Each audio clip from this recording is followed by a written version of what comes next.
심리 로맨스 스릴러극 위기의 신이여 제6화. 당신의 그림자는 왜 나를 따라왔습니까? 지연은 늘 그랬다. 겉으로는 빈틈이 없는 여성이었다. 단정한 말투, 깔끔한 옷차림, 침착한 태도. 사람들은 그녀를 보며 강하다고 말했다. 하지만 아무도 몰랐다. 그 견고해 보이는 껍데기 안쪽이 얼마나 흔들리고 있었는지. 이어서 3부 만들어줘. 그 흔들림의 시작은 정확히 한 달 전이었다. 남편과의 30년 결혼 생활이 사실상 끝났다는 걸 인정하게 된 날. 남편의 무관심, 말없는 침묵, 서로에 대한 책임감만 남은 관계. 그날 저녁 지연은 처음으로 집에 들어가기 싫다는 감정을 느꼈다. 그래서 방황하듯 들른 곳이 동네에서 조금 떨어진 작은 독서 라운지였다. 소파는 낡았고 조명은 따뜻했고 사람은 거의 없는 곳. 그곳에서 그녀는 그 남자 태연을 만났다. 나이 33, 젊은데도 묘하게 깊은 눈빛. 처음 보기엔 부드러워 보였지만 가만히 들여다보면 알 수 있었다. 그의 눈은 누군가를 똑바로 바라보는 법을 모르는 사람의 눈이 아니었다. 오히려 반대였다. 상대를 꿰뚫고 분석하고 필요한 만큼 천천히 파고드는 눈. 지연은 그 시선을 처음엔 불편하게 느꼈다. 하지만 동시에 오래 잊고 살았던 누군가에게 바라보임을 느끼게 했다. 그게 문제였다. 요즘 많이 지쳐 보이세요. 태연은 지연을 처음 만난 날 그렇게 말했다. 마치 오랫동안 그녀를 알고 있었던 사람처럼. 지연은 예의 없는 생각이 스쳤다가 곧 묘한 위안을 느꼈다. 남편도 말해주지 않던 말을 낯선 젊은 남자가 말했다. 그리고 그 작은 문장이 그녀의 마음을 스르륵 열어버렸다. 그 뒤로 두 사람은 마주칠 때마다 조금씩 대화를 나눴다.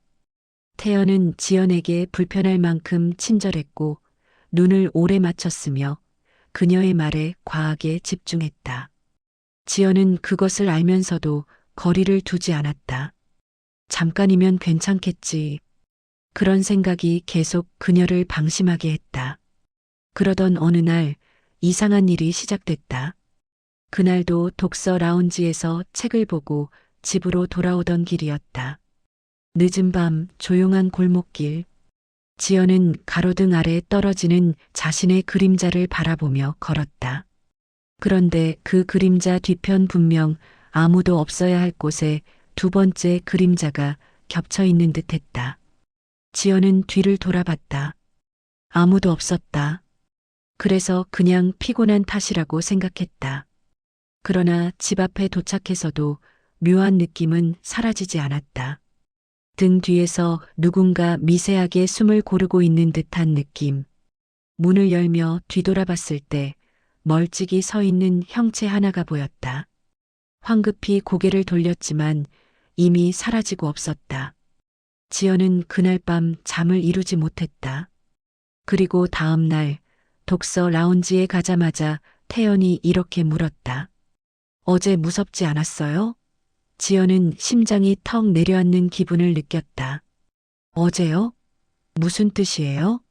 태연은 평소와 같은 미소를 지으며 답했다. 아, 그냥요. 요즘 늦게 다니시니까 걱정돼서요. 지연은 아무 말도 하지 못했다. 태연이 어떻게 어제 그녀가 늦게 다닌 것을 알고 있는지 말해주지 않았기 때문이다. 집이 어디인지 몇 시에 나왔는지조차 알려준 적이 없는데 그날 이후 이상한 일들은 더 구체적으로 나타났다. 희미한 발자국 소리, 현관 앞에 놓인 책갈피, 누군가 벽에 기대 잠깐 서 있다 사라지는 듯한 그림자. 지연이 좋아하는 음료가 누군가 계산한 뒤 자리에 놓여 있는 날도 있었다. 그리고 며칠 후 지연은 결정적인 장면을 목격했다. 독서 라운지에서 나와 집으로 걸어가는데 조용한 골목길 모퉁이에서 누군가가 그녀를 지켜보고 있었다. 어둠 속에서도 빛나는 눈동자. 오래된 잠수함처럼 조용한 기척. 그리고 천천히 걸어 나오는 젊은 남자. 태연이었다. 지연은 당황해 숨을 멈췄다. 여기서 뭐 하세요? 태연은 대답 대신 아주 오래된 사람처럼 그녀를 바라봤다. 말하지 않아도 되는 사람처럼. 오늘은 늦으시길래요. 제가 늦게 다니는 걸 왜 알아요? 태연은 처음으로 웃지 않았다. 대신 낮게, 묘하게 진심 같은 목소리로 속삭였다. 지연 씨 같은 사람 그냥 혼자 다니게 둘 수 있나요? 그 말투, 그 표정, 그 눈빛. 지지 않고 버티려던 그녀의 마음 깊은 곳에서 뭔가가 크게 흔들렸다. 두려움인지, 누군가에게 바라보인다는 쾌감인지, 자신도 모르는 감정이었다. 잠깐만요. 그게 무슨 말이에요? 저를 지켜본 거예요? 태연은 한 걸음 다가섰다. 지연은 반사적으로 뒤로 한 걸음 물러섰다. 그리고 그 순간 태연의 목소리는 낮아졌다. 마치 한 달 전부터 묵혀둔 감정을 비로소 드러내듯. 지켜본 게 아니라 확인한 거예요. 지연 씨가 어디 있는지, 누구와 있는지. 한순간 지연은 숨이 막히는 감정을 느꼈다. 서늘함인지 빠져들기 직전의 감정인지 구별되지 않는 감정. 왜 저를 확인해요? 도대체 왜? 그의 대답은 짧았다. 하지만 모든 걸 뒤흔들기에 충분했다.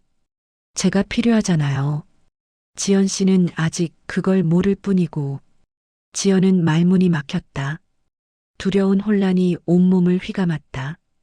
그런데 이상하게도 그 두려움 안에 놓치고 싶지 않은 감정이 아주 희미하게 섞여 있었다. 그때였다. 지연의 휴대폰이 울렸다. 남편이었다. 홈 화면에 뜬 이름 하나. 그리고 그 이름과 마주 선 태연의 얼굴. 태연의 표정이 아주 미세하게 일그러졌다. 조용한 골목길이 순간 얼음처럼 식어가는 느낌. 그리고 그는 오히려 더 부드러운 말투로 말했다. 그 말투가 오히려 더 위험했다. 전화 받지 마세요. 왜요? 지금 그 목소리 들으면 지연 씨 다시 무너져요. 저는 그거 싫어요. 지연은 그 말을 들으며 깨달았다. 지금 눈앞의 젊은 남자는 단순한 관심이 아니라, 단순한 호감도 아니라 흔들리는 그녀의 삶 전체를 통제하려는 마음을 품고 있다는 걸. 그리고 더 심각한 건 지연의 마음 한쪽에서 그 통제가 그렇게까지 싫지만은 않다는 사실이었다. 그 감정이, 그 허무맹랑한 설렘이, 그 은밀한 위험이 지연의 흔들리던 삶을 더욱 깊은 곳으로 끌어당기고 있었다. 휴대폰 화면에 떠 있는 남편의 이름을 본 순간 지연의 손끝이 떨렸다. 그 떨림은 두 가지 감정 때문이었다.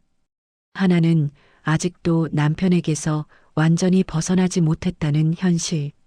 그리고 다른 하나는 바로 눈앞에 선 젊은 남자 태연이 만들어낸 이상한 긴장감.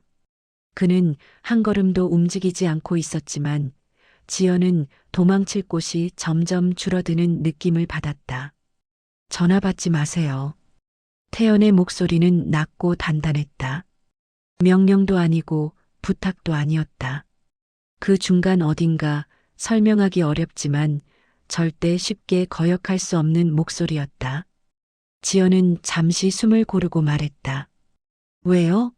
남편인데. 태연은 미소도 감정도 없이 단순한 사실을 말하듯 답했다. 그 사람 목소리 들으면 지연 씨는 예전의 자리로 돌아가요. 내가 한 달 동안 조금씩 꺼내낸 것들이 전부 원래대로 돌아가 버려요. 그 말은 묘하게 정확했고 묘하게 아팠다. 그 정확함이 지연을 흔들었다. 제가 뭘 꺼낸 건데요? 지연은 자신의 목소리가 왜 이렇게 낮은지 몰랐다. 태연은 잠시 그녀를 바라보았다. 그 눈빛은 설명하기 어려웠다. 관찰자 같은, 하지만 동시에 소유하려는 사람 같은 눈빛. 외로움이요. 그걸 먼저 꺼내야 다른 감정이 보여요. 지연은 말문이 막혔다. 그 말이 너무 깊이 파고들었기 때문이다. 누군가 외로움을 읽어줬다는 그 사실만으로도 마음 한편이 이상하게 저릿해졌다. 그러나 바로 그때 휴대폰의 벨소리가 다시 울렸다. 남편이었다. 따르르르 그 소리는 태연의 눈빛을 아주 조금 흔들었다. 그리고 그 미세한 흔들림이 지연에게 거대한 압박처럼 느껴졌다. 지연은 결국 전화를 받지 않고 화면을 꺼버렸다.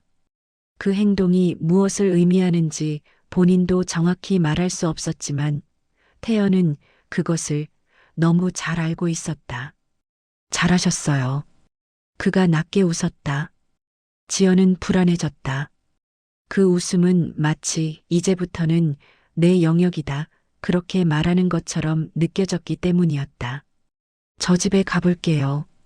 지연이 조심스레 말하자 태연은 고개를 끄덕였다. 그러세요. 근데 돌아가시는 길엔 조심하세요. 그 말 자체는 평범했다. 하지만 그의 표정은 전혀 평범하지 않았다. 그날 이후 지연은 자신의 일상을 누군가가 함께 살고 있는 느낌을 받기 시작했다. 눈에 보이지 않는 그림자가 늘 그녀 가까이에 따라붙었다.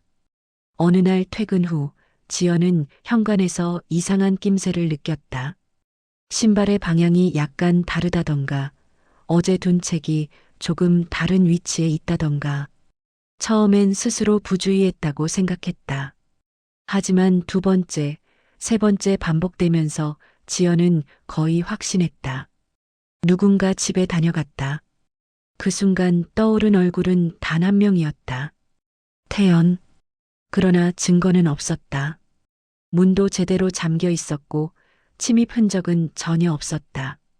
그런데 지연이 가장 소름 돋았던 건 그 미세한 변화들이 자신이 불편해하지 않을 만한 수준으로만 있었다는 것이다.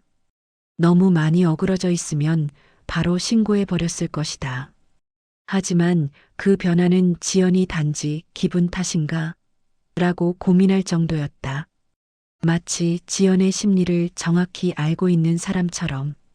며칠 후 지연은 장을 보러 가까운 마트를 갔다.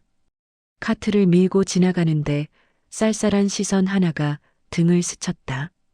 고개를 돌리자 태연이 그곳에 서 있었다. 평소처럼 부드럽지만 이상한 미소로. 여기서 보네. 말은 가볍지만 눈은 전혀 가볍지 않았다. 여기는 왜 왔어요? 지연은 바로 묻지 못했다. 자연스럽게 넘기려 했지만 결국 입술이 떨렸다. 태연은 카트에 손을 올린 채 대답했다. 지연 씨가 이 시간에 여기 온다는 걸 아는데요. 그 말은 너무 자연스러웠다. 너무 익숙한 일상처럼. 지연의 심장이 순간 꾹 조여졌다. 그러나 이상하게도 그 조임 속에 묘한 감정이 있었다. 누군가 나를 지켜본다는 느낌. 누군가 나를 필요로 한다는 감정. 그 금지된 감정이 지연의 숨을 거칠게 만들었다. 그걸 어떻게 알고 있어요? 지연이 어렵게 묻자. 태연은 잠시 그녀를 바라보다가 아무렇지 않다는 듯 이렇게 말했다. 한 사람에게 관심이 있으면 그 정도는 자연스럽게 알게 되는 거죠. 지연의 목이 말랐다. 손끝이 떨렸다. 도망쳐야 한다는 생각과 도망치지 못하겠다는 감정이 동시에 그녀의 발목을 붙잡았다. 태연은 카트에 담긴 물건들을 보더니 말했다. 지연 씨는 이런 걸로는 안 돼요. 몸이 너무 약해 보여요. 제가 약해 보인다고요? 네. 그래서 제가 좀 챙기려고요. 그 말과 함께 태연은 지연의 손가락 끝을 살짝 잡았다. 매우 짧은 접촉. 하지만 지연의 온몸이 그 짧은 접촉에 전부 반응했다. 지연은 본능적으로 손을 빼며 말했다. 이러지 마요, 태연 씨. 태연은 한 발 물러섰다. 하지만 그의 눈빛은 전혀 멀어지지 않았다. 그러면 지연 씨가 멀어지지 않게 해줘요. 지연은 숨을 삼켰다. 그 말을 듣는 순간 누군가에게 쫓기는 듯한 공포와 누군가에게 붙잡히는 듯한 쾌감, 그 두 가지가 동시에 밀려왔다. 그날 밤 지연은 책을 읽으며 마음을 가라앉히려고 했다. 그러나 잠시 후 창문에서 톡톡 작은 소리가 들렸다. 바람인가 했지만 바람 소리와는 달랐다. 일정한 간격, 의도적인 듯한. 지연은 조심스레 커튼을 열었다. 그리고 바로 그 순간 심장이 멎을 만큼 놀랐다. 창밖, 가로등 빛 아래 아주 멀리서 누군가가 서 있었다. 그리고 지연을 바라보고 있었다. 움직이지도 않고 손짓도 하지 않고 그저 바라보기만. 그런데 아무리 눈을 씻고 봐도 그 실루엣은 태연이었다. 빛에 가려 얼굴은 보이지 않았지만 서 있는 방식, 어깨선, 자세 확신이 들었다. 지연은 뒷걸음질 치며 창문을 닫았다. 하지만 그 순간 깨달았다. 왜 그는 멀리 서 있었을까? 도망가려는 사람처럼도 아니고 들키고 초조한 사람처럼도 아니고 오히려 기다리는 사람처럼. 지연이 그 사실을 느끼는 순간 휴대폰이 울렸다. 발신자 태연. 지연은 손을 떨며 전화를 받았다. 지금 어디예요? 태연의 목소리는 차분했다. 지난번과 똑같았다. 평소 대화하듯. 지연 씨 집 근처예요. 왜요? 요즘 위험한 일이 많아서요. 위험한 일? 네. 특히 혼자 있는 사람한테. 그 말은 겉으로는 평범한 걱정이었지만 지연은 그 안에 숨은 뜻을 알아챘다. 태연은 걱정하고 있는 것이 아니었다. 그는 확인하고 있었다. 지연이 어디 있고 무엇을 하고 있고 누구와 있는지. 그리고 가장 소름 끼치는 건 지연의 마음이 반쯤 무너져 있었다는 사실이었다. 두려운데도 그 두려움 속에서 도망치기보다는 이 감정의 끝이 궁금해지고 있었다. 왜인지 모르지만 그가 나를 바라보는 이유를 알고 싶었다. 그 시선의 끝에 무엇이 있는지. 그리고 그 감정이 지연을 천천히 아주 깊은 곳으로 끌어내리고 있었다. 지연은 집으로 돌아오는 길 내내 심장이 이상하게 빨리 뛰었다. 마트에서 태연과 마주친 일은 우연이 아니었다. 그의 말투, 태도, 그리고 손끝의 짧은 접촉. 그 모든 것이 지연의 일상을 서서히 갉아먹고 있었다. 하지만 이상하게도 그 침범이 너무 익숙했다. 아주 어릴 적 누군가에게 온전히 기대고 싶던 감각을 떠올리게 할 만큼 그게 더 위험했다. 집에 도착해서 현관문을 열자 낮게 깔린 정막이 지연의 귀를 물었다. 그리고 바로 그 순간 지연은 다시 이상한 걸 느꼈다. 향기. 익숙한 향이 아니라 어딘가에서 지나치며 맡았던 남성 향수의 잔향. 아주 희미하게, 그러나 분명히 존재했다. 누가 왔었어? 지연의 말은 공기 속에 가라앉아 사라졌다. 당연히 아무 대답도 없었다. 하지만 그 침묵 속에서 지연의 불안은 점점 형태를 갖추기 시작했다. 이건 착각이 아니다. 누군가 여기 들어왔다. 그리고 그 누군가는 태연. 지연은 거실을 천천히 둘러봤다. 난자리가 없는 소파, 침착하게 정리된 테이블 위, 정확히 어제 놓아둔 위치와 단 1cm도 다르지 않은 컵. 그래서 더 무서웠다. 태연은 모든 흔적을 지웠다는 뜻이니까. 그리고 흔적을 지울 줄 아는 사람은 흔적을 남기는 법도 매우 잘 알고 있다는 뜻이었다. 지연은 거실 한가운데에 멈춰섰다. 이제 어떡하지? 처음으로 현실적인 두려움이 들었다. 하지만 그 두려움 뒤에 따라오는 감정은 더 큰 문제였다. 기대.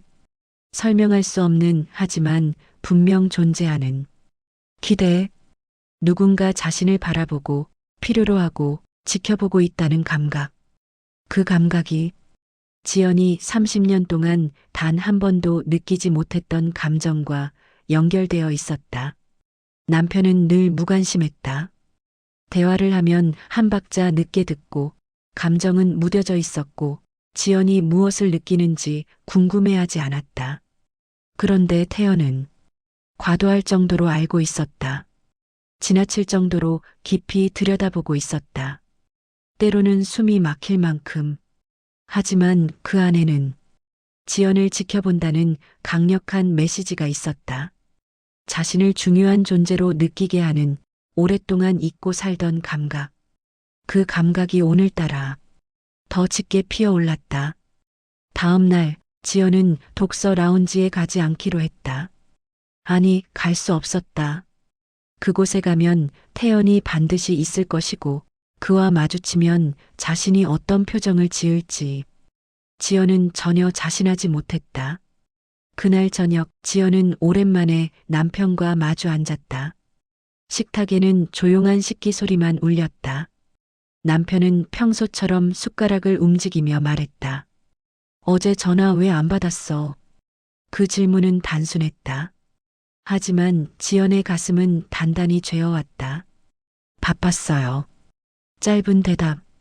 하지만 그 짧은 대답 속에 지연도 모르게 감정이 묻어 있었다. 남편은 그 감정을 눈치채지 못했다. 그저 고개만 끄덕일 뿐이었다. 그러고는 아무 말도 없었다.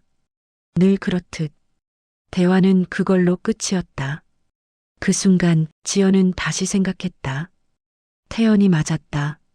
남편의 목소리를 듣는 순간 자신이 다시 예전의 자리로 돌아온다는 걸.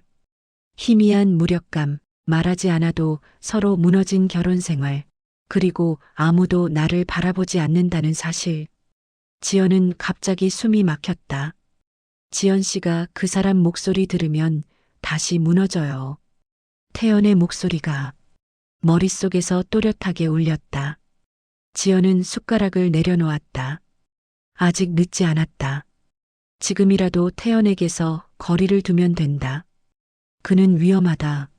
심리적으로, 현실적으로, 모든 면에서 그렇게 생각하려는데. 그때였다. 띵. 문자가 도착했다. 지연은 가슴이 멎는 느낌으로 휴대폰을 확인했다. 보낸 사람 태연. 문자는 단 한 줄이었다. 집에서 식사는 괜찮아요? 오늘은 표정이 조금 안 좋았어요. 지연은 식탁 위에 앉아 있는 남편을 다시 바라봤다. 무표정. 바람도, 파도도, 온도도 없는 사람처럼. 지연의 손끝이 떨렸다. 그 모습을 보고 있자니 태연의 메시지가 이상하게 따뜻하게 느껴졌다. 내 표정을 봤어? 내가 오늘 어떤지 알고 있었던 거야? 남편은 단 한 번도 물어본 적 없는 말. 아니, 관심조차 없었다. 지연은 무의식적으로 메시지 창을 다시 열었다. 그 짧은 문장 하나가 내면 깊숙한 곳을 건드렸다. 그리고 다시 문자가 왔다. 지연 씨가 괜찮지 않다는 건 멀리서 보면 더 잘 보여요. 순간 지연은 머릿속이 하얗게 비워지는 기분을 느꼈다. 멀리서? 지연의 숨이 턱 막혔다. 집 밖에서? 창 밖에서? 어디서 보고 있었다는 거야? 지연은 급히 창문 쪽으로 시선을 돌렸다. 커튼 틈 사이로 어둠뿐이었다. 그런데 그 어둠이 더 무겁게 느껴졌다. 마치 누군가가 잠시 전까지 그곳에 서 있다가 조용히 뒤로 물러난 것처럼. 남편이 말했다. 누구야? 지연은 너무 빠르게 휴대폰을 뒤집었다. 그냥 후배예요. 말도 안 되는 변명. 하지만 남편은 묻지 않았다. 그저 아무 관심도 없다는 듯 다시 식사에 집중했다. 그 무관심이 지연을 더 깊이 흔들었다. 밤이 되자 지연은 거실 조명을 거의 꺼놓고 앉아 있었다. 휴대폰은 무음 상태. 그러나 손에서 놓지 못하고 계속 쥐고 있었다. 그리고 10시 41분. 다시 알림이 떴다. 밖에 있어요. 순간 온몸의 혈액이 거꾸로 흐르는 듯했다. 지연은 창가로 천천히 다가갔다. 커튼 틈을 조금 벌려 외부를 살폈다. 아무도 없었다. 하지만 그 없음조차 자연스럽지 않았다. 그리고 그때 문자가 하나 더 왔다. 보지 마요. 제가 알아요. 지연 씨는 지금 두렵고 동시에 저를 찾고 있어요. 지연은 손에서 휴대폰을 떨어뜨릴 뻔했다. 그 문장은 지연의 가장 깊은 곳을 정확히 찌르고 있었다. 두려움, 그리고 찾고 있다. 그 말이 지연 자신도 인정하기 싫었던 감정을 들춰냈다. 지연은 숨을 몰아쉬었다. 안 돼, 이러면 안 돼. 그때 문자가 하나 더 왔다. 이번엔 더 짧았다. 내일 7시. 그 자리에서 기다릴게요. 지연은 곧바로 답장을 보내려 했다. 하지만 손이 떨려서 글자를 제대로 누르지 못했다. 그리고 결국 아무것도 보내지 못한 채 휴대폰을 내려놓았다. 그런데 5초 뒤 문자가 또 왔다. 오지 않아도 돼요. 어차피 지연 씨가 어디 있는지는 제가 더 잘 아니까.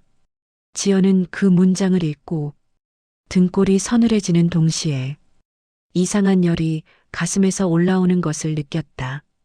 태연의 말투, 감정, 위험한 확신. 그 모든 것이 지연의 내면에 깊게 파고들었다. 남편은 리모컨을 누르며 채널을 바꾸고 있었다. 지연에게 시선조차 주지 않은 채 지연은 생각했다.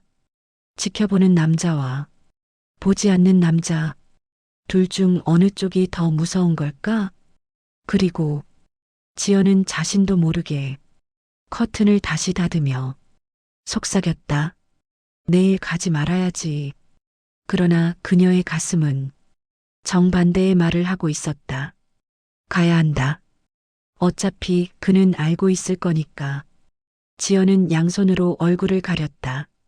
두려움과 끌림이 뒤섞인 혼란이 온몸을 장악했다. 그 밤 자려고 누운 뒤에도 지연은 계속 뒤척였다.